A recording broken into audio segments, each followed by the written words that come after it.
শ্রাবণ মাসের শেষ সোমবার জঙ্গলি বাবা মন্দিরে পুজো করতে এসে হঠাৎ চোখের সামনে এমন কিছু ঘটনা ঘটে যাবে যা কখনোই কল্পনাও করতে পারিনি। এটা আমার চোখের সামনে আজ প্রথমবার ঘটলো। কি হয়েছিল সেটা অবশ্যই তোমাদেরকে দেখাবো।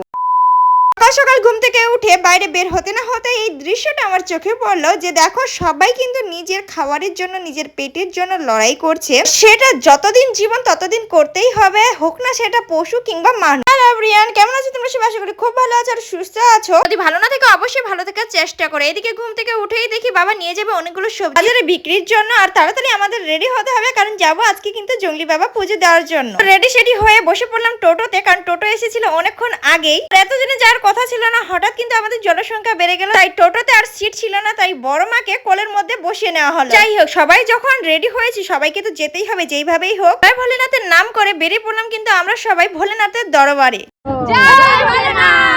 এইভাবে চলতে চলতে পৌঁছে গেলাম কিন্তু আমরা ঘোষপুকুরে। তারপর এক এক করে চার্চ মোড়, হাসখোয়া সব কিন্তু আমার বিয়ের আগে ছিল প্রতিদিনের রাস্তা। কিছু পেরিয়ে এবার কিন্তু চলে আসলাম আমরা বিহার মোড়ে। এখান থেকে কিন্তু খড়িবাড়ির রাস্তা ধরে যেতে হবে। অনেকক্ষণ যেতে যেতে কে একজন বলছে যে এই রাস্তা দিয়ে যাওয়া যাবে, অনেক ভিড়ের জন্য এই রাস্তা বন্ধ করে দেওয়া হয়েছে। তাই ওখান থেকে আবার চলে গেলাম অন্য রাস্তা। সেই জঙ্গলের ভিতরে জঙ্গলি বাবার দর্শন করার জন্য রয়েছে কিন্তু বহু রাস্তা। ফাইনালি জঙ্গলের রাস্তা পেয়ে গেলাম। এখান থেকে আবার জঙ্গলের ভিতরে প্রবেশ করতে হবে। কিছুক্ষণ ধরে জঙ্গলের রাস্তা যাওয়ার পর গাড়ি প্রবেশ নিষেধ থাকা গাড়ি থেকে নেমে চললাম শর্ট রাস্তা দিয়ে। যাই হোক, জঙ্গলি বাবা নামে আমি একটা শায়রি বলেছিলাম।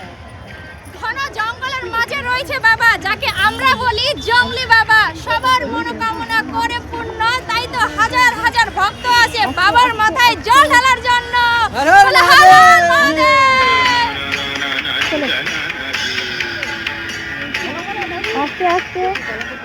আজকে জঙ্গলি বাবা মন্দিরের সম্পর্কে আমি কিছু বলি। শিলিগুড়ির কাছে বাগডোগরে ঘন জঙ্গলের মাঝখানে এই ঐতিহাসিক জঙ্গলি বাবা মন্দির একটি বিখ্যাত পবিত্র শিব মন্দির। 1965 সালেই এই মন্দিরটি কিন্তু প্রতিষ্ঠিত হয়েছিল। জানা গেছে এখানকার এক সেনা জওয়ানের স্বপ্নে দেবাদিদেব মহাদেব নির্দেশ পেয়ে জঙ্গল থেকে একটি শিবলিঙ্গ উদ্ধার করেন এবং মন্দির স্থাপন করেন।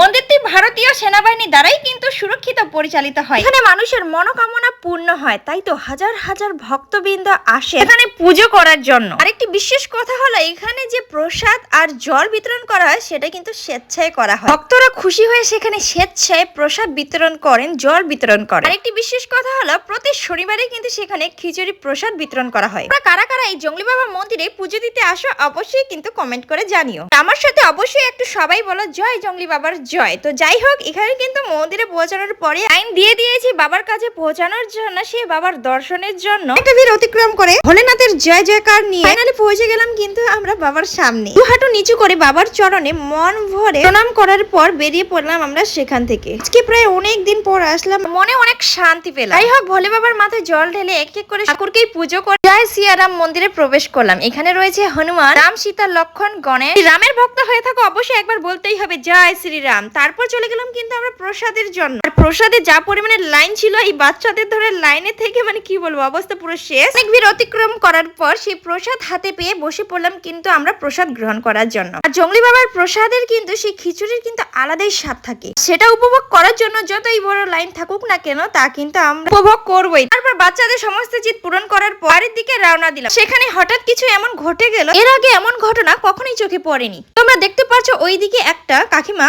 হঠাৎ এমন ভাবে অসুস্থ হয়ে পড়লো, শ্বাস নিতেই পারছে না। প্রথম দেখে তো অনেকটা ভয় পেয়ে গেছিলাম, কারণ হচ্ছে অবস্থা পুরো খারাপ ছিল। তারপর সবাই জল আর হাওয়া দিতে দিতে একটুখানি সুস্থ হয়ে এলো। যাই হোক, সেখান থেকে বেরিয়ে পড়লাম। আর যাওয়ার পথে এটা দেখলাম ঘোড়ার গাড়ি, অনেকদিন পর দেখলাম তো তাই একটুখানি ক্যাপচার করে নিলাম। এইভাবে জঙ্গল থেকে অনেকটা রাস্তা আসার পর এখন সমস্ত গাড়ি কিন্তু এইদিকে পার্কিং এ আছে, বাইক বলো টোটো বলো। সেই জঙ্গলটা প্রায় অনেক এলাকা জুড়েই রয়েছে। তো যাই হোক, জঙ্গলের ভিতরে গিয়ে সাথে অনেক ফটো আর ভিডিও করেছি। তারপর বসে পড়লাম আমাদের সেই টোটোতে, আর টোটো উঠছেই না। পিছন থেকে দাদা দিল ধাক্কা, ভোলেনাথের নাম করে আমাদের টোটো কিন্তু রাস্তায় উঠে পড়লো। মাগুসোনা কান্না করছিল, কারণ তার মন কখনোই ভরে না যতই তাকে কিনে দেওয়া হোক খেলনা। যাই হোক, এদিকে দেখো ভাইয়ের অবস্থা, কারণ ভাইয়ের আর জায়গা ছিল না। শেষ পর্যন্ত এতটা রাস্তা কিন্তু আমার কোলে আসতে হয়েছিল ভাইকে। তো দেখো এইদিকে গাড়িগুলো কিন্তু বেশ সুন্দর সুন্দর, সবকিছু কিন্তু ইন্ডিয়ান আর্মির গাড়ি রয়েছে। এদিকে মন্দিরেও অনেক মানুষ রয়েছে, আর সেখানে পুজো হচ্ছে। যে আজ হচ্ছে শ্রাবণ মাসের শেষ সোমবার, তাই কিন্তু প্রত্যেকটা মন্দিরেই পুজো হচ্ছে। কথা বলতে কারের চেয়ে টোটোতে যাওয়ার মজাটাই আলাদা, মানে চারদিক থেকে হাওয়া আসছে আর কত কত সুন্দর দৃশ্য